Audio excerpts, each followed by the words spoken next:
Back to my YouTube channel book and talks. So मैं आप सबका अपने चैनल पर स्वागत करती हूँ एंड आई रियली होप कि आप लोगों को ये वीडियो पसंद आए। आज हम BA LLB के 5th सेमेस्टर की लॉ ऑफ क्राइम की यूनिट सेकेंड आज हम लेकर आए हैं। ठीक है, तो प्लीज़ मेरी आप सबसे रिक्वेस्ट है कि प्लीज़ मेरे चैनल को सब्सक्राइब कर दें एंड मेरी वीडियो को लाइक कर दें। और अगर किसी को कोई भी डाउट हो तो प्लीज़ अपना डाउट कमेंट बॉक्स में ड्रॉप कर देना, वहाँ आपको आपके डाउट का आंसर मिल जाएगा। तो आज हम इसमें डिस्कस करेंगे chapter 5th and chapter 5th A of IPC। Chapter 5th में हमें अबेटमेंट बताया गया है सेक्शन 107 से 120 तक। चैप्टर 5th ए में हमें क्रिमिनल कॉन्स्पिरेसी बताया गया है सेक्शन 128 टू 120 तक। ठीक है, प्लस जो प्रीवियस ईयर के क्वेश्चंस हैं हम वो इसमें डिस्कस करेंगे। उसी के साथ साथ हम इसमें केस लॉज भी डिस्कस करेंगे, जो केस स्टडी जो पहले केस लॉ हुए हैं वो भी हम इस वीडियो के अंदर डिस्कस करेंगे। ठीक है, तो प्लीज़ यार वीडियो के लास्ट तक बने रहना। तो अब हम बात करते हैं अबेटमेंट की। तो अबेटमेंट हमारा चैप्टर 5th ऑफ IPC के सेक्शन 107 के अंदर दे रखा है। अबेटमेंट बेसिकली वो होता है, आपने सुना होगा चाबी भरने वाला कॉन्सेप्ट। ठीक है, अब जैसे कि मैंने तुम्हें बोला कि यार इससे अच्छा तो तुम उसका मर्डर कर दो या ये कर दो या उसको जान से मार दो या फिर उसको ग्रीवियस हर्ट कर दो। मैंने तुम्हें काम बोला, ठीक है, मैंने जिसने बोला वो हो गया बेटर, जिसने वो काम करा वो हो गया डूअर। मैंने तुम्हें कहा, तुमने वो काम करा, ठीक है, वो ऑफेंस तुमने करा, तो इस केस में क्या होगा, अबेटर एंड डूअर दोनों ही लायबल होते हैं अबेटमेंट में। ठीक है, सो अबेटमेंट के अंदर अबेटर एंड डूअर लायबल होंगे सेम ऑफेंस के लिए। ठीक है, अबेटमेंट होता है आप किसी को चाबी भर रहे हो, आप किसी से कोई ऑफेंस करा रहे हो, वो होता है अबेटमेंट। जैसे कि फर्स्ट में बताया गया है instigate any person to do that thing, कि आप एक पर्सन को इंस्टिगेट करते हो कोई काम करने के लिए, that is an also abetment. If you are instigate any person to do any crime it would be amount to abetment. मतलब आप किसी भी व्यक्ति को बोलते हैं कोई क्राइम कमिट करने के लिए तो वो अबेटमेंट में ही आएगा। ठीक है, या आप इंगेज करते हो एक या एक से अधिक लोगों को आप इंगेज करते हो एक कॉन्स्पिरेसी में उस काम को पूरा करने के लिए। ठीक है, या फिर अगर इलीगल ओमिशन हो जाती है कॉन्स्पिरेसी के चलते हुए, place in performance of that conspiracy and in order to doing of that thing, अगर या तो उस अबेटमेंट को करते समय जो जिस चीज़ के लिए आपको अबेट करा गया है, या तो उस अबेटमेंट के चलते हुए, ठीक है, या फिर उस अबेटमेंट की कॉन्स्पिरेसी के चलते हुए अगर कोई भी अदर एक्ट हो गया, कोई भी अदर इलीगल ओमिशन हो गया उस कॉन्स्पिरेसी उस अबेटमेंट के चलते हुए, तो उसमें भी आप लायबल होंगे। आप कल को ये नहीं कहोगे कि नहीं हमारा मेन मोटिव तो ये नहीं था, हमारा मेन मोटिव कुछ और था, लेकिन अगर उस आपके उस कॉन्स्पिरेसी के चलते हुए उस अबेटमेंट के चलते हुए कोई और एक्ट हो गया तो आप उसके लिए भी लायबल होंगे। ठीक है, अब बात करते हैं इंटेंशनली एड्स। इंटेंशनली एड्स मतलब आप किसी भी तरीके की सहायता प्रोवाइड कर रहे हैं सामने वाले को उसका वो काम पूरा करने के लिए, तो होता है इंटेंशनली एड्स प्रोवाइड करना, जिससे सामने वाले का जो ऑफेंस है वो पूरा हो रहा है। अगर आप ऐसा कोई भी एड उसे प्रोवाइड करते हो, किसी भी तरीके की मदद करते हो, ये भी अबेटमेंट के अंदर आएगा। ठीक है, समझ आया? आई होप समझ आया हो। तो इसमें जैसे हमने देखा इंस्टिगेट अ पर्सन, किसी भी व्यक्ति को इंस्टिगेट करना, इंगेज करना कॉन्स्पिरेसी में एक या एक से अधिक लोगों को, ठीक है, और इंटेंशनली एड प्रोवाइड करना उस इलीगल काम को करने के लिए। ठीक है, आई होप आपको ये समझ आया हो। यार प्लीज़ अगर कोई भी डाउट हो प्लीज़ कमेंट बॉक्स में पूछ लेना। ठीक है, चलिए अब हम पढ़ते हैं 107 है अबेटमेंट। 107 में हमने अबेटमेंट पढ़ा, 108 में हम अबेटर पढ़ेंगे। 108 बात करता है कि कोई अबेटमेंट इंडिया में हुई है और वो ऑफेंस कमिट हुआ आउटसाइड इन इंडिया, तो क्या होगा, उसको सेम सज़ा मिलेगी ऑफेंस वाली। 109 ये बात बोलता है अगर कोई भी ऐसी अबेटमेंट हुई है, जो एक्ट अबेट हुआ है अगर वो कमिट हो गया है in the consequence of abetment, उस अबेटमेंट के चलते हुए कोई भी एक्ट कमिट हुआ है या मैंने जिस चीज़ के लिए आपको अबेट करा वो काम अगर हो गया और उस अबेटमेंट को लेके कोई एक्सप्रेस प्रोविज़न नहीं है इस कोड के अंदर, तो उस पर्सन को पनिशमेंट मिलेगी, सेम पनिशमेंट उसे मिलेगी जो उस ऑफेंस की होगी। ठीक है, मैंने आपको किसी लिए मैंने आपको अबेट करा बट उस अबेटमेंट का कोई एक्सप्रेस प्रोविज़न नहीं है हमारे मतलब हमारे IPC के अंदर उसका कोई एक्सप्रेस प्रोविज़न नहीं है, तो क्या होगा, आपको वो सज़ा मिलेगी जो सज़ा उस ऑफेंस की होगी। ठीक है, अब देखते हैं 107। अब हम कुछ केस लॉज देखेंगे, कुछ एग्जाम्पल देखेंगे। जैसे कि इसका एसेंशियल है, instigate a person to do that thing, ये एसेंशियल है। क्या हुआ, सेवरल लोगों की एक अनलॉफुल असेंबली थी, उसके अंदर जो लोग थे वो आर्म थे स्टिक्स के साथ, बट उनमें से एक पर्सन था ए, वो ना तो स्टिक के साथ, वो आर्म्ड नहीं था स्टिक के साथ, मतलब उसके पास स्टिक्स नहीं थी, बट उसने स्टिक उठाई एंड उसने यूज़ कर दिया। तो बी जो था वो मास्टर था ए का, इसने जनरल ऑर्डर दिया था कि बीट, तो ये हेल्ड, तो ये गिल्टी हुआ अबेटिंग का। ठीक है, क्योंकि ए के पास तो स्टिक थी ही नहीं, बट जब बी ने बोला डंडी उठाओ और मारो, तब ए ने डंडी उठाया और उसे यूज़ कर लिया। तो क्या हुआ, बी ने एक जनरल ऑर्डर दिया, मतलब बी ने अबेटमेंट करा। ठीक है, तो उसके बाद अबेटमेंट के चार्जेस लगे। समझ में आया इंस्टिगेटर पर्सन। अब जैसे कि एक और है, श्योर डियाल मीर्स वर्सेस स्टेट, 1894 का एक केस है। इसके अंदर क्या हुआ था, इसके अंदर एक पर्सन था, वो इंस्टिगेट कर रहा था अनदर पर्सन को एक ऑफेंस कमिट करने के लिए। किसके द्वारा, एक लेटर उसने बाय पोस्ट, एक लेटर उसने सेंड करा था ऑफेंस करने के लिए। ठीक है, तो कोर्ट ने ये कहा, abetment by instigation is completed as soon as the content of such letter became known to adversely। तो अबेटमेंट का ऑफेंस तब कंप्लीट होगा जब दोनों को पता होगा, मतलब कि जो अबेटर है एंड जो डूअर है दोनों को पता होगा। अबेटर को पता होगा कि डूअर ये काम कर रहा है, जैसे ए ने इसको लेटर भेजा, ठीक है, अब इसने वो रीड करा है नहीं करा है, या इसने बिना रीड करे हो सकता है फेंक दिया हो, या हो सकता है किसी और ने देख लिया हो। ठीक है, तो अबेटमेंट का ऑफेंस तब पूरा होगा, इसने इसको लेटर भेजा, इसने रीड करके इसे एडवर्सली उस चीज़ का रिप्लाई कर दिया, उस चीज़ पे कंसेंट दे दी, तब जाके अबेटमेंट का चार्ज पूरा होगा। ठीक है, समझ आया? आई होप कि समझ आया हो। ठीक है, तो अगर यार किसी को कोई भी डाउट हो तो प्लीज़ कमेंट बॉक्स में ड्रॉप कर देना। अब बात करते हैं बी, इंगेज वन और more other person in any conspiracy for doing of that thing. एक या एक से अधिक लोगों को इंगेज करना किसी कॉन्स्पिरेसी में। तो एक केस है क्वीन वर्सेस मोहित पांडे, 1871 का एक केस है। इसके अंदर क्या हुआ था, जो एक्यूज था उसने वुमेन को बोला कि आप तुम राम राम लो एंड ये जो है वो सती बन जाएगी, शी वुड बिकेम सती। 1871 का केस है, उस टाइम पे सती प्रथा बंद हो गई थी। तो ऐसा हेल्ड हुआ कि जो पर्सन है वो कन्विंस कर रहा है उनको सुसाइड करने के लिए ना पार्ट ऑफ हस्बैंड, मतलब कि जो एक्यूज है वो उनको सुसाइड करने के लिए कन्विंस कर रहा है, और suicide is an offence itself, तो इसलिए उन पर अबेटमेंट के चार्ज लगे। ठीक है, अब आई इंटेंशनली एड प्रोवाइड करना बाय एनी एक्ट और illegal mission that doing of that thing, मतलब इंटेंशनली एड प्रोवाइड करना कोई इलीगल एक्ट करने के लिए। इसके अंदर हमारा केस है मुथम्मल वर्सेस स्टेट ऑफ मद्रास, 1981 का ये केस है। इसमें क्या हुआ था, इसके अंदर एक प्राइस था जो ऑफिशिएटेड था, एक बाइगेमियस मैरिज वो करा रहा था। माना गया कि उसने इंटेंशनली एड प्रोवाइड करा है, बट जो पर्सन वहाँ उस सेलिब्रेशन में थे, ठीक है, और जिस पर्सन ने वो सेलिब्रेशन अपने घर में अलाउड करी थी उसकी कोई परमिशन अफोर्ड नहीं थी, इसलिए वो लोग लायबल नहीं हुए। एक पर्सन था, ठीक है, उसने अपना एक जो हाउस था ना, ये हाउस उसने अपना एक चैरिटी में दिया हुआ था कि जिसने अगर शादी वादी करनी है तो वो इधर कर सकता है।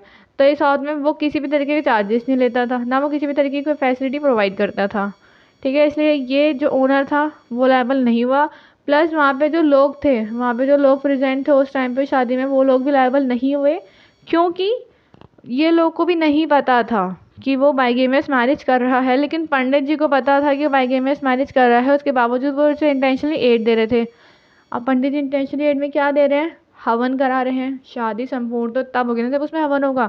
तो जो वहाँ पे जो प्राइस था वो इंटेंशनली एड दे रहा था पंडित, मतलब वो उनको इंटेंशनली एड दे रहा था, हवन करा रहा था, जिससे उनकी जो शादी थी वो पूरी हो रही थी, इसलिए जो थे उन पर इंटेंशनली एड प्रोवाइडिंग के चार्जेस लगे।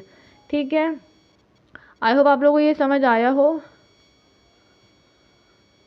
अब बात करते हैं abetment must be a continuous process. यार देखो, अबेटमेंट एक कॉन्टिन्यूस प्रोसेस होना चाहिए। ठीक है, मैंने तुम्हें आज बोला कि तुम सुसाइड कर लो, अब तुम 6 मंथ बाद तुम जाके सुसाइड कर रहे हो, तुम, और मेरा तुमसे कोई कनेक्शन नहीं है उस बीच में, ना ही मैं तुमसे कोई बात कर रही हूँ, ना ही तुम मेरे चैट्स पे हो, कुछ भी नहीं है, ना मेरा तुमसे मिलना जुलना हुआ। तब अगर तुम 6 महीने बाद सुसाइड करते हो तो तुम ये नहीं कहोगे कि, मतलब तब ये चार्ज मुझ पर नहीं लगेगा कि मैंने उसको अवॉइड करा था सुसाइड करने के लिए, नहीं। ठीक है, एक कॉन्टिन्यूस प्रोसेस होना चाहिए। अगर मैं तुम्हें 6 महीने से लगातार कह रही हूँ कि तुम सुसाइड कर लो सुसाइड कर लो, तब तुम मरते हो तो अबेटमेंट का चार्ज लगेगा। ठीक है, abetment is an offence, therefore the abetment of an abetment is also an offence. Abetment तो ऑफेंस है ही, बट अबेटमेंट की अबेटमेंट करना भी एक ऑफेंस है। ठीक है, it is not necessary that the abettor should consent the offence, ऐसा नेसेसरी नहीं है कि अबेटर कंसेंट करे offence with the doer in case of abetment of conspiracy. अगर अबेटमेंट ऑफ कॉन्स्पिरेसी चल रही है, मतलब षड्यंत्र, मतलब लोग 5 या 2 या 4 लोग इन्वॉल्व हैं किसी भी काम के लिए, तो उस केस में ज़रूरी नहीं है कि जो अबेटर है वो कंसेंट ले ऑफेंस की डूअर से, ठीक है, उस केस में ज़रूरी नहीं होगा। Mens rea must be present in the offence of abetment, अगर अबेटमेंट का ऑफेंस है तो मेंस रिया होना ही चाहिए, ठीक है।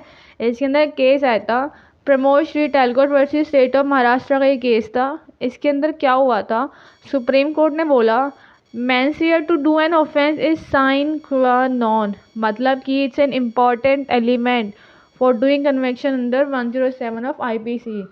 तो सुप्रीम कोर्ट ने बोला कि 107 के अंदर कन्वेंशन के लिए मेंस रिया होना बहुत ज़्यादा ज़रूरी है, is an important element sine qua non, ठीक है। अब ये एक्सप्लेनेशन दी गई है, a person who wilfully misrepresentation by, अगर कोई भी व्यक्ति विलफुली मिसरिप्रेजेंटेशन करता है, ठीक है, या फिर विलफुली कंसीलमेंट करता है किसी भी मटेरियल फैक्ट का जो वो बाउंड है डिस्क्लोज करने के लिए, ठीक है, और वॉलेंट्रली कॉज और प्रोक्यूर और अटेम्प्ट टू कॉज।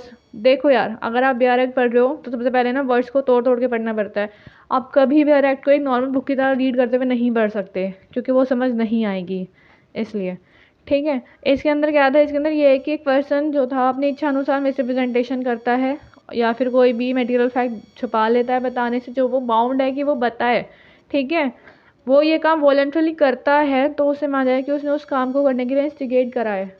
अगर फॉर एग्जांपल मैंने आपको किसी भी चीज़ के लिए मिसरिप्रेजेंटेशन कर दिया, मैंने कहा नहीं नहीं ये ए है और ये जेड है, आप ए को ढूंढ रहे हो, मैंने कह दिया नहीं जेड ए है, तो मैंने आपको वॉलेंट्रली मिसरिप्रेजेंटेशन करा, अपनी विलफुली मैंने आपको झूठ बोला, मिसरिप्रेजेंटेशन मैंने आपको करा, ठीक है।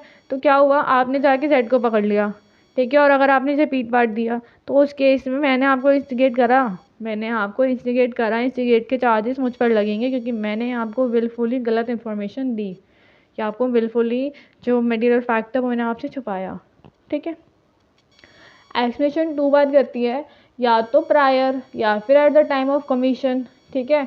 आप कोई भी ऐसा काम करते हो जिससे फैसिलिटेट हो रहा है कमीशन उस एक्ट का, तो आप माना जाएगा कि आपने उसको एड करा है। आप ये नहीं कहोगे मैं तो लास्ट में आया था, मैंने तो सिर्फ चक्कू दिया था, नहीं। अगर आपने लास्ट में आके पत्थर भी दे दिया, उस पत्थर से उनका सर फूट गया और वो इंसान मर गया, उनका जो मारने के लिए वो इकट्ठे हुए थे वो काम पूरा हो गया, तो आपके ऊपर चार्जेस लगेंगे कि आपने इंटेंशनली एड प्रोवाइड करा है। या तो आप शुरुआत में करो या फिर आप उस समय पे करो जिस टाइम पे वो इलीगल एक्ट हो रहा है, तो ऐसा माना जाएगा कि आपने उनको एड प्रोवाइड करा है, ठीक है।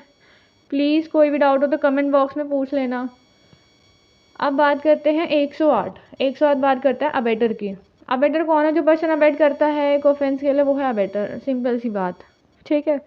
A person who abate either commission of an offence, अगर कोई भी व्यक्ति कोई कमीशन ऑफ ऑफेंस अबेट करता है या फिर कोई ऐसे कमीशन ऑफ एन एक्ट जो ऑफेंस हो सकता है, ठीक है, committed by a person capable by law of committing an offense with the same intention or knowledge as that the abettor, जैसे डूअर है, ठीक है, एंड अबेटर है, डूअर एंड अबेटर है, ठीक है। तो क्या हुआ, अबेटर ने डूअर को बोला ऑफेंस करने के लिए, ठीक है, और इन दोनों के सेम इंटेंशन हो गए, जो इंटेंशन इसके है इसके दोनों के सेम इंटेंशन हो गए, दोनों सेम लेवल होंगे, और डूअर कैपेबल बाय लॉ है, मतलब इसके अंदर इतनी क्षमता है कि सही गलत में पहचान कर सकता है, उसके बावजूद ये आपका काम कर रहा है, ठीक है, उसी सेम इंटेंशन और नॉलेज के साथ। तो अबेटर कौन है, जो आपको ऑफेंस करने के लिए बोल रहा है वो है अबेटर, या जो आपको इंस्टिगेट कर रहा है, प्रोवोक कर रहा है कोई ऑफेंस करने के लिए वो है अबेटर। अब इसी कुछ एक्सप्लेनेशन दी गई है। ऐसा ज़रूरी नहीं है अबेटमेंट में, ऐसा ज़रूरी नहीं है कि अबेटर खुद ही बाउंड हो उस काम को करने के लिए, ठीक है। एक्सप्लेनेशन 2 बात करता है, तो constitute the offence of abetment it is not necessary that act abetted should committed. Abetment ज़रूरी नहीं है कि जो एक्ट मैंने अबेट करा है वो कमिटेड भी हो। Abetment itself is an offence, तो ऐसा नहीं है कि मैंने अबेटमेंट करा है तो वो एक्ट कमिटेड ही हो। अगर उससे पहले ही पुलिस को खबर लग गई कि ऐसा कोई काम हो रहा है तो आप पे अबेटमेंट के चार्ज लगेंगे। आप ये नहीं कहोगे कि वो काम पूरा हुआ ही नहीं, ऐसा नहीं होगा, ठीक है। एक्सप्लेनेशन 3 बात करता है, ऐसा नेसेसरी नहीं है that the person awaited should be capable by law of committing an offence. जिस पर्सन को आपने अवेट करा है वो ज़रूरी नहीं कि वो कैपेबल बाय लॉ हो ही, या फिर उसके सेम इंटेंशन हो ही जो आपके हैं और उसके और आपके सेम इंटेंशन हो, ऐसा ज़रूरी नहीं है। ठीक है ना, ऐसा ज़रूरी नहीं है कि आपके और उसके सेम इंटेंशन हो। समझ आया? आई होप आप लोगों को ये चीज़ समझ आई हो। अगर प्लीज़ कोई भी डाउट हो प्लीज़ कमेंट बॉक्स में पूछ लेना। अब बात करते हैं पनिशमेंट की। तो अबेटमेंट की पनिशमेंट 109 से लेके 120 तक में अबेटमेंट की पनिशमेंट दी गई है। ठीक है, अब इसमें क्या है, 109 डील करता है punishment of abetment if act abetted is committed. अगर कोई एक्ट हुआ है, जो एक्ट अबेट करा गया वो कमिट हो गया है जिसका कोई एक्सप्रेस प्रोविजन नहीं है। ये अभी हमने पीछे ही पढ़ा था 109। अगर कोई भी ऐसा ऑफेंस आप लोग ऐसा कोई भी ऑफेंस आप अबेट करते हो और वो अबेटमेंट पूरी हो जाती है लेकिन उस अबेटमेंट का कोई एक्सप्रेस प्रोविज़न नहीं है, ठीक है, तो आपको वही सेम सज़ा मिलेगी जो उस ऑफेंस की होगी। ठीक है, 110 बात करता है punishment of abetment if person abetted does act with different intention from the abettor. Abettor के डिफरेंट इंटेंशन से अगर कोई एक्ट अबेट हुआ है तो क्या होगा, the accused must have accused ने एक्ट अबेट करा होना चाहिए। ठीक है, the person abetted must have done some act with different intention और knowledge from that of abettor. जिस पर्सन ने अबेटमेंट करी है, मतलब जिस पर्सन ने, जो डूअर है, उसके इंटेंशन अलग होने चाहिए अबेटर से। If the above requirement are satisfied the abettor is liable to the punishment for the offence which would have done as per intention और नॉलेज। तो वो उस इंटेंशन नॉलेज जिसके में लायबल होगा जिस इंटेंशन और नॉलेज से डूअर ने ऑफेंस करा है। ठीक है, समझ आया? आई होप ये चीज़ समझ आई हो। अब बात करते हैं प्रोबेबल कॉन्सिक्वेंसेस के। तो क्या होता है प्रोबेबल कॉन्सिक्वेंसेस में, ऐसा है जिसमें प्रोबेबिलिटी है कि ये हो सकता है या फिर ये नहीं भी हो सकता। ठीक है, इसमें पॉसिबिलिटीज़ हैं। अब सेक्शन 111 बात करता है liability of abettor when one act abetted and different act done. मैंने तुम्हें कहा था कि तुम चोरी करके आओ, पर तुम चोरी की जगह मर्डर करके वापस आ गए और तुमने चोरी नहीं करी, तो क्या होगा, माना जाएगा जैसे मैंने उसको उसी एक्ट के लिए अबेट करा था। ठीक है, 112 बात करता है abettor when liable to community punishment for act abetted and for act done. मैंने तुम्हें कहा कि तुम चोरी करके आओ, अब तुम थेफ्ट के साथ साथ तुम मर्डर भी करके आ गए, तो फिर मैं उन दोनों चीज़ों के लिए लायबल होंगी, थेफ्ट के लिए भी और मर्डर के लिए भी। ठीक है, the abettor is liable for the act committed through abetment and also liable for the distinct act. अब ऐसा क्यों है, वो दोनों एक्ट के लायबल क्यों होगा, वो इसलिए होगा यार, अगर उसने अबेटमेंट करी ही नहीं हो तो उस चीज़ की, तो वो काम होता ही नहीं। जैसे कि इसमें एक इलस्ट्रेशन है, ए इंस्टिगेट बी टू हर्ट सी। ए ने इंस्टिगेट करा बी को कि हर्ट कर दे सी को। इन द कॉन्सिक्वेंस बी ने क्या कर दिया, वॉलंटरली रेप कमिट कर दिया सी के साथ, तो बी लायबल होगा ऑफेंसेस के लिए, ऑफेंस जो उसने करा है, मतलब जो ऑफेंस हुआ उसके लिए भी लायबल होगा। एंड ए को ये चीज़ पता है कि उसने वॉलंटरली रेप कमिट करा है, तो वो भी लायबल होगा दोनों ऑफेंसेस के लिए। ठीक है, अब बात करते हैं सेक्शन 113 की। इसमें बात आती है कि liability of abettor for an effect cause, जो इफेक्ट कॉज हुआ, जो इंटेंशन था उससे अलग जो इफेक्ट कॉज हुआ। मैंने तुम्हें, अब इसमें एक एग्जांपल है, A instigates B to cause grievous hurt. A ने इंस्टिगेट करा बी को कि ग्रीवियस हर्ट करना है जेड को। ठीक है, B in instigation in consequence of the instigation cause grievous hurt to Z. B ने इंस्टिगेशन के चलते हुए ग्रीवियस हर्ट कर दिया जेड को। Z dies in the consequence, और क्या हो गया, जेड मर गया। Here if A knew that the grievous hurt abetted were likely to cause death. A को पता था कि जो ग्रीवियस हर्ट मैंने उसे बोला है, मैंने उसे बोला कि तुम उसका सर फाड़ दो। ठीक है, तो क्या हो गया, उसे पता था, या फिर मैंने उसे बोला कि तुम्हें उसकी हड्डियाँ तोड़नी है, क्योंकि हड्डियाँ तोड़ना ग्रीवियस हर्ट में आता है। अगर मैंने उसे बोला कि तुम्हें उसकी हड्डियाँ तोड़नी है, अब उस हड्डियों को तोड़ने के चक्कर में क्या हुआ, जेड की डेथ हो गई, तो क्या होगा, और मुझे पता था कि ऐसा हो सकता था कि यार जेड हो सकता है कि वो मर जाए। 10% चांसेस थे कि जेड मर जाए, बाकी 90% चांसेस थे कि वो सिर्फ उसकी हड्डियाँ टूटेगी, उसे सिर्फ पैरालाइज्ड होगा। बट क्या हुआ, जो जेड था वो मर गया, तो ए लायबल होगा पनिशमेंट की मर्डर, मतलब उसे मर्डर की पनिशमेंट मिलेगी ए को। ठीक है, समझ आया? उसका एक्ट, मतलब जो इफेक्ट कॉज है वो दूसरा, उसका इंटेंशन बेशक उसका इंटेंशन दूसरा है, पर जो से इफेक्ट कॉज हुआ वो मैटर करेगा, क्योंकि उसको पता था कहीं ना कहीं कि इससे डेथ हो सकती है। ठीक है, समझ आया? नहीं भी समझ आया हो तो प्लीज़ कमेंट बॉक्स में पूछ लेना। अब बात करते हैं 114 abettor present when one offence is committed. देखो अबेटर माना जाएगा कि वो ऑफेंस अबेटर ने ही करा है। अगर जो मैं तुम्हें अबेट करा कि तुम जाके मारो और तुम वहाँ मार रहे हो, मैं वहाँ खड़ा हूँ, तो ऐसा माना जाएगा कि हाँ ठीक है वो ऑफेंस मैंने ही करा है। ठीक है। सेक्शन 115 बात करता है abetment of offence punishable with death. ऐसे अबेटमेंट ऐसे ऑफेंस की अबेटमेंट करना जिसकी पनिशमेंट डेथ है या फिर इम्प्रिजमेंट फॉर लाइफ है। अगर ऑफेंस कमिट नहीं हुआ है तो क्या होगा, 7 साल की जेल होगी प्लस फाइन लगेगा। ठीक है। अगर हार्म हो गया है तो 14 साल की जेल होगी और फाइन लगेगा। ठीक है, सिंपल सी बात। अगर मैंने आपको बोला कि आप सामने वाले का रेप कमिट कर दो, ठीक है, पर आपने नहीं करा, मैंने आपको अबेटमेंट करा, वो आपने नहीं करा, तो आपको 7 साल की जेल होगी या फिर फाइन। ठीक है, मतलब जो अबेटमेंट कर रहा है उसको। अगर हार्म हो गया उसके चलते हुए, मैंने आपको बोला था कि आप उसका रेप कमेंट कर दो, बट आपने उसे हार्म कर दिया या ऐसा कुछ आपने कर दिया, तो आपको 14 ईयर्स की जेल होगी प्लस आपको फ़ाइन भी लगेगा। ठीक है। अब बात करते हैं सेक्शन 116 की abetment of offences punishable with imprisonment if offence be not committed. ऐसे ऑफेंस जिनकी सज़ा इम्प्रिजमेंट है, अगर आप ऐसा कोई ऑफेंस करते हो पर ऑफेंस कमिटेड नहीं हुआ है, अगर ऑफेंस कमिटेड नहीं हुआ है तो आपको 1/4 सज़ा मिलेगी उस ऑफेंस की और फाइन और बोथ। मतलब 1/4 सज़ा आपको उस ऑफेंस की मिलेगी अगर ऑफेंस कमिटेड नहीं हुआ है तो। ठीक है। इफ द अबेटर और the person abetted a public servant whose duty is to prevent the offence. अगर जो अबेटर है या फिर जो पर्सन अबेटेड जिसे अबेट करा गया, अगर वो पब्लिक सर्वेंट है जिसकी ड्यूटी थी कि वो उसे प्रिवेंट करे, पर वो उसे प्रिवेंट करने की जगह उसने उसमें सहयोग करा है, तो उसको हाफ ऑफ पनिशमेंट मिलेगी, उसे उस ऑफेंस की आधी पनिशमेंट मिलेगी या फाइन मिलेगा या बोथ लगेगा। नॉर्मल व्यक्ति को 1/4 मिलेगी, इनको आधी मिलेगी। अगर ऑफेंस कमिटेड नहीं हुआ है तो इनको आधी मिलेगी ही मिलेगी। ठीक है, उनकी ड्यूटी थी उसे प्रिवेंट करने की, पर उन्होंने उसे प्रिवेंट नहीं करा, इस केस में उनको आधी सज़ा मिलेगी ही मिलेगी, या फिर फाइन या फिर दोनों। ठीक है। अब बात करते हैं 117 की abetting commission of offence by public और बाय मोर देन 10 पर्सन। या तो आप पब्लिक को अबेट कर रहे हो या फिर 10 लोगों से अधिक लोगों को आप अबेट कर रहे हो, उस केस में आपको 3 साल की जेल होगी या फिर फाइन या फिर दोनों। ठीक है। अगर आप कोई डिज़ाइन कंसील करते हो कोई ऑफेंस कमिट करवाने के लिए, जो ऑफेंस पनिशेबल है डेथ और इम्प्रिजमेंट ऑफ लाइफ के साथ, तो क्या होगा। डिज़ाइन से यहाँ मतलब है किसी भी तरीके का कोई प्लान या फिर कोई इन्फॉर्मेशन जो आपको पता है और जो आपको डिस्क्लोज़ करनी चाहिए थी, किसी भी तरीके का प्लान हो गया, या फिर आप उनकी कोई मदद कर रहे हो गुमराह करने के लिए, तो आपके साथ क्या होगा, तो आपको कितनी सज़ा मिलेगी।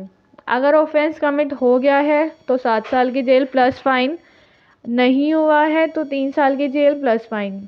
ठीक है। अब देखो ए नोइंग दैट, ए को पता था कि डेकॉइटी होने वाली है बी के यहाँ पे, उसने फॉल्स इन्फॉर्म करा मजिस्ट्रेट को कि जो डेकॉइटी जो है वो सी के यहाँ पे होने वाली है, जो अपोजिट डायरेक्शन में था, और उसने क्या कर दिया एंड देयर पर उन्होंने मिसलीड कर दिया मैजिस्ट्रेट को विद द इंटेंट, उसका इंटेंशन था कि जो डेकॉइटी है वो कमीशन हो जाए, वो जो ऑफेंस है वो पूरा हो जाए, इसलिए उसने मैजिस्ट्रेट को मिसलीड कर दिया। तो dacoity is committed at B, dacoity B के यहाँ कमिट हो गई in pursuance of the design, उसने ही उन्हें दूसरी जगह बताई, दूसरा प्लान बताया, उसने उन्हें गुमराह करा, उसने उन्हें डायरेक्शन गलत बताई, उस डिज़ाइन के चलते हुए जो डेकॉइटी तो कमिटेड हो गई, तो ए पनिशेबल होगा इस सेक्शन के अंदर, तो ए को 7 साल की जेल प्लस फाइन दोनों ही देने पड़ेंगे। ठीक है, समझ आया। अगर कोई भी डाउट हो प्लीज़ पूछ लेना। अब बात करते हैं सेक्शन 119 की public servant concealing design to commit offence which it is duty to prevent. कोई पब्लिक सर्वेंट कोई डिज़ाइन कंसील कर रहा है जबकि उनकी ड्यूटी है कि वो चीज़ को प्रिवेंट करें। ठीक है। अब public servant concealing design to commit an offence, उसकी ड्यूटी थी कि वो उन्हें प्रिवेंट करे, बट उन्होंने क्या करा, उस चीज़ को छुपाया, अपनी ड्यूटी पूरी नहीं करी, तो क्या होगा। अगर ऑफेंस कमिट हो गया है तो उनको आधी सज़ा मिलेगी उस ऑफेंस की, प्लस फाइन या प्लस दोनों। ठीक है। अगर ऑफेंस पनिशेबल विद डेथ है या फिर इम्प्रिजमेंट की सज़ा उस ऑफेंस में, जैसे कि मर्डर के लिए उन्होंने उस कंसील करा कोई डिज़ाइन और मर्डर हो गया, तो उनको 10 साल की जेल होगी। अगर ऑफेंस कमिट नहीं हुआ है तो उन्हें 1/4 सज़ा मिलेगी। कितनी? 1/4 सज़ा मिलेगी अगर ऑफेंस नहीं हुआ है तो। और 1/4 सज़ा कौन सी, उसी ऑफेंस की जो ऑफेंस उन्होंने कमिट करा है उसकी। अब सेक्शन 120 बात करता है concealing design to commit offence punishable with imprisonment. अभी हमने उन डिज़ाइंस की बात करी जो कि पनिशेबल विद डेथ और इम्प्रिजमेंट थे, और हम उन डिज़ाइन की बात कर रहे हैं जो जिसमें सिर्फ इम्प्रिजमेंट की सज़ा है, तो क्या होगा। Concealing design to commit offence punishable with death punishable with imprisonment. If offence committed, अगर ऑफेंस कमिट हो गया है तो 1/4 सज़ा मिलेगी उस ऑफेंस की, या फिर फाइन, या फिर दोनों। ठीक है। If the offence be not committed, अगर ऑफेंस कमिट नहीं हुआ है तो 1/8 सज़ा मिलेगी उस ऑफेंस की, या फिर फाइन, या फिर दोनों। ठीक है। तो यार अगर प्लीज़ किसी को कोई भी डाउट हो प्लीज़ मेरे से कमेंट बॉक्स में पूछ लेना। अब बात करते हैं क्रिमिनल कॉन्स्पिरेसी की, जो सेक्शन 120A एंड 120B के अंदर दिया गया है हमारे चैप्टर 5 A के अंदर। तो सेक्शन 120A बात करता है क्रिमिनल कॉन्स्पिरेसी की। जब 2 या 2 से ज़्यादा पर्सन एग्री करते हैं कोई काम करने के लिए या फिर ऐसा कुछ करने के लिए जिससे वो चीज़ पूरी हो जाए, तो क्या होगा। देखो, क्रिमिनल कॉन्स्पिरेसी के लिए कोई इलीगल एक्ट होना चाहिए। ठीक है। An act which is not illegal by illegal means, या तो कोई ऐसा एक्ट जो इलीगल नहीं है पर उसे इलीगल तरीके से करा जा रहा है, ऐसे किसी एग्रीमेंट को हम क्रिमिनल कॉन्स्पिरेसी कहेंगे। ठीक है। मतलब कि या तो इलीगल एक्ट हो या फिर ऐसा कोई एक्ट जो इलीगल नहीं है बट इलीगल तरीके से करा जा रहा है, उस एग्रीमेंट को हम क्रिमिनल कॉन्स्पिरेसी कहेंगे। Provided that no agreement except an agreement to commit an offence.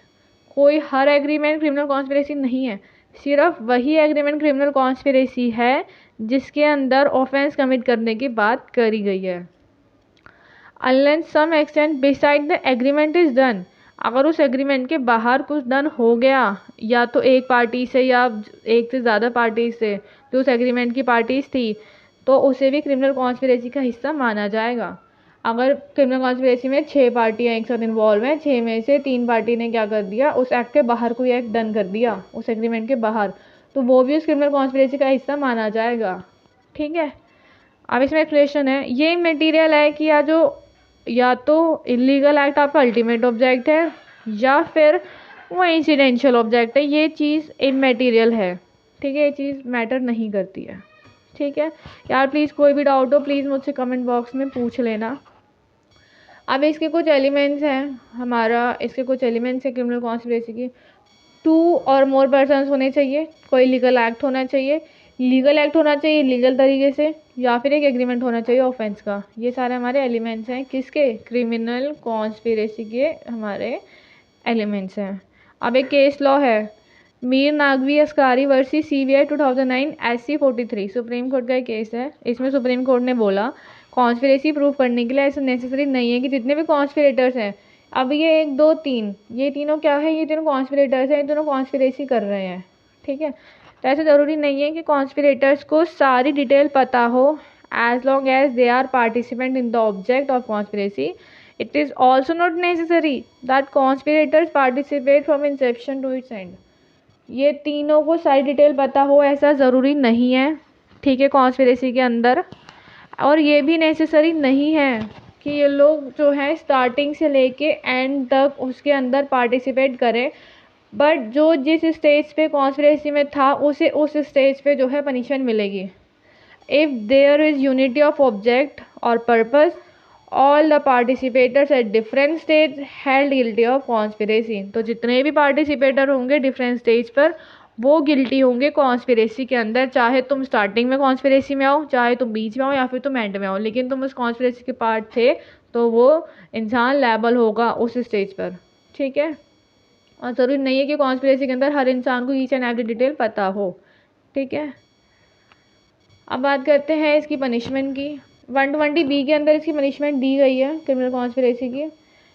Whoever is a party to criminal conspiracy, कोई भी व्यक्ति पार्टी है क्रिमिनल कॉन्स्पिरेसी का कोई ऐसा ऑफेंस करने के लिए जो पनिशेबल विद डेथ है, या फिर इम्प्रिजमेंट फॉर लाइफ है, या फिर रेगुलरियस इम्प्रिजमेंट है 2 साल या उससे अधिक की, तो क्या होगा, अगर कोई एक्सप्रेस प्रोविज़न नहीं है इस कोड के अंदर तो उस इंसान को वही सेम पनिशमेंट मिलेगी जो उस ऑफेंस में है, वही सेम पनिशमेंट मिलेगी। ठीक है। इसकी सेकंड बात करता है, अगर कोई भी व्यक्ति पार्टी है किसी क्रिमिनल कॉन्स्पिरेसी का, other than a criminal conspiracy to commit an offence, पर उस कॉन्स्पिरेसी में ऑफेंस नहीं कमिट करें। क्रिमिनल कॉन्स्पिरेसी है बट उसके अंदर कोई ऑफेंस कमिट नहीं हो रहा है, तो उससे 6 महीने की सज़ा मिलेगी या फिर फाइन या फिर दोनों। ठीक है, आई होप आप लोगों को ये चीज़ समझ आई हो। नहीं समझ आई हो, कोई भी डाउट हो प्लीज़ यार कमेंट बॉक्स में पूछ लेना। ठीक है, अब बात करते हैं डिफरेंस, अबेटमेंट और क्रिमिनल कॉन्स्पिरेसी में क्या डिफरेंस होता है। ठीक है, अबेटमेंट के अंदर एक पर्सन इन्फ्लुएंस करता है, प्रोवोक करता है दूसरे पर्सन को इलीगल एक्ट करने के लिए। कॉन्स्पिरेसी में क्या होता है, 2 या 2 से अधिक लोग एक एग्रीमेंट में आते हैं एक ऑफेंस कमिट करने के लिए। ये एक सब्सटेंटिव ऑफेंस नहीं है, ये एक सब्सटेंटिव ऑफेंस है। पुलिस को इतना सा पता चल गया ना कि आप क्रिमिनल कॉन्स्पिरेसी कर रहे हो तो भैया आप अंदर हो डायरेक्टली। ठीक है, ये हमारा 107 में डिफाइन है, ये हमारा 120A में डिफाइन है। ठीक है, to be tried for abetment the person must have committed the act of aiding और इंस्टिगेशन और हेल्पिंग। अबेटमेंट के लिए या तो आपने उसको एड करा हो, या आपने उसे इंस्टिगेट करा हो, या आपने उनकी हेल्प करी हो। कॉन्स्पिरेसी में ये सब कुछ मैटर नहीं करता। ठीक है, in case of abetment there are 2 persons called the abettor and the principal offender. इसमें 2 लोग होते हैं, अबेटर, प्रिंसिपल ऑफेंडर मतलब डूअर। इसके अंदर कॉन्स्पिरेसी में जो लोग होते हैं उसे हम कॉन्स्पिरेटर्स कहते हैं। ठीक है, अब ये मैंने कुछ सेक्शन यहाँ पे लिखे हैं जो बेसिक है, जो हमने पीछे वॉलंटरी वर्ड यूज़ करा वो हमें कहाँ दिया हुआ है, हमने ये पढ़ा। पनिशमेंट हम यूज़ कर रहे हैं, पनिशमेंट कहाँ दी गई है, हमने वो इधर पढ़ा। तो ये कुछ बेसिक सेक्शन है जो आपसे 4 नंबर में पूछे जा सकते हैं। ठीक है, वॉलंटरी हमारा मतलब क्या होता है, वॉलंटरी का मतलब ये होता है मैंने जब सामने वाले का इंटेंशन था उस काम को करने के लिए, और जिस वक्त वो काम वो कर रहा था, at the time of employing those means, जिस टाइम पे वो ये काम कर रहा था उसको रीज़न था, उसको पता था कि इससे ये चीज़ हो सकती है, तो वो वॉलंटरीली में आएगा। मतलब मेरा इंटेंशन था वो काम करने का और मुझे पता था इस काम को करने से ऐसा हो सकता है, उसके बावजूद मैंने वो काम करा, तो वो हमारा वॉलंटरीली में आएगा, जो हमारा सेक्शन 39 ऑफ IPC में दे रखा है। अब बात करते हैं पनिशमेंट, सेक्शन 53 के अंदर दी गई है। तो हमारे यहाँ 5 टाइप की पनिशमेंट है जो कन्विक्टेड पर्सन को दी जाती है, जैसे कि death penalty, imprisonment for life, simple and rigorous imprisonment, forfeiture of property and fine. ये 5 तरीके की पनिशमेंट हमारे यहाँ दी जाती है किसी भी कन्विक्टेड पर्सन को। ठीक है, ये जो क्वेश्चन है नॉर्मली आ जाते हैं 4 या 5 नंबर में आ जाते हैं। अब ये प्रीवियस ईयर के क्वेश्चन है, प्रीवियस ईयर में जो क्वेश्चन आए हैं अब ये वो हैं। ठीक है, वॉलंटरली आया है। What is the abetment when a person liable as an abettor. Abetment क्या है, किसी पर्सन को इंस्टिगेट करना या फिर किसी पर्सन को इंगेज करना या किसी पर्सन को एड प्रोवाइड करना, कोई भी कमीशन, कोई भी ऑफेंस पूरा करने के लिए हमारा अबेटमेंट में आएगा। अबेटर कब लायबल होगा, जैसे अबेटमेंट कमिट हो जाएगी अबेटर लायबल हो जाएगा। ठीक है, even abetment is self is an crime, अगर वो चीज़ भी पता चल गई कि आप अबेटमेंट कर रहे हो कोई ऑफेंस करवाने के लिए तो उसमें भी वो लायबल होगा। Who is an abettor, abettor कौन है, जो ऑफेंस के लिए सामने वाले को प्रोवोक कर रहा है या एड दे रहा है या उसको इंस्टिगेट कर रहा है, वो हमारा अबेटर है। Explain in detail when he is liable for offence committed और नॉट। देखो अबेटर लायबल होगा चाहे ऑफेंस हो या ना हो, क्योंकि abetment itself is an offence, abetment एक खुद ऑफेंस है, तो वो लायबल होगा ही होगा चाहे ऑफेंस हो या ना हो। ठीक है, प्लस इसकी जो पनिशमेंट हमारी सेक्शन 115 में दे रखी है, आप वो चीज़ इसमें डिस्कस कर सकते हैं। और अगर आप लोग कभी ऐसे क्वेश्चन अटेम्प्ट कर रहे हैं तो मेक श्योर पहले अबेटमेंट पूछा है तो आप पहले बताओ अबेटमेंट होता क्या है। ठीक है, अबेटमेंट बताने के बाद उसके इसेंशियल बताओ। ठीक है, इसेंशियल के बाद उसका एक आधा केस लॉ बताओ, उसके केस लॉ के बाद आप उसे बताओ जो उसने पूछा है लास्ट में, फिर एक कंक्लूजन के तौर पे अपनी कुछ बातें इसमें बताओ, तब जाके आपकी वेटेज बनती है आंसर की, तब जाके आपको नंबर मिलते हैं। अगर आप लोगों की भी प्रॉब्लम है कि आप लोग लिख के अच्छा खासा आता है, आप लोगों को नंबर नहीं मिल रहे, आपको लिखने का तरीका नहीं पता चल रहा किस तरह से आप पेपर में अपने आप को प्रेजेंट करें, तो मुझे कमेंट बॉक्स में बता देना। मैं एक शॉर्ट वीडियो या फिर एक छोटी वीडियो बना दूँगी जिसके अंदर मैं आपको ये चीज़ बताऊँगी कि किस तरह से आपको अपने एग्ज़ाम में प्रेजेंटेशन करनी चाहिए ताकि आपको नंबर मिलें। ठीक है, तो यार thank you so much for watching the video and please मेरी आप सबसे हम्बल रिक्वेस्ट है कि प्लीज़ मेरे चैनल को सब्सक्राइब कर दो। और अगर किसी को नोट्स चाहिए हो, अगर किसी को भी नोट्स चाहिए हो तो मेरे को HR एजुकेशन 01 पर मुझे मैसेज कर देना। वहाँ पे मैं आपको नोट्स प्रोवाइड कर दूँगी। मेरा इंस्टाग्राम है HR एजुकेशन 01, तो वहाँ मुझे मैसेज कर देना। प्लस मैं ऐसा सोच रही हूँ कि एग्ज़ाम टाइम आने से, जब आपका एग्ज़ाम टाइम आएगा उससे एक हफ़्ते पहले मैं की नोट्स अपलोड करूँगी, ठीक है। की नोट्स मैं अपलोड करूँगी अपने इंस्टाग्राम पर, वहाँ पर आप वो की नोट्स देख लेना। अगर आपने वो की नोट्स देख लिए और आपने ये वीडियो देखी है, अगर आप वो की नोट्स अपने एग्ज़ाम से 15 मिनट या आधे घंटे पहले भी वो देखोगे तो आपका कॉन्सेप्ट क्लियर हो जाएगा, आपको सब याद आ जाएगा कि आपने क्या पढ़ा था क्या नहीं पढ़ा था, ठीक है। तो यार मेरी आप सबसे रिक्वेस्ट है, मेरे इंस्टाग्राम HR एजुकेशन 01 को आप प्लीज़ फॉलो कर दें। प्लस किसी को कुछ पूछना हो वहाँ पे मुझसे पूछ सकते हैं, और प्लीज़ चैनल को सब्सक्राइब कर दें, ठीक है। Thank you so much guys for watching the video.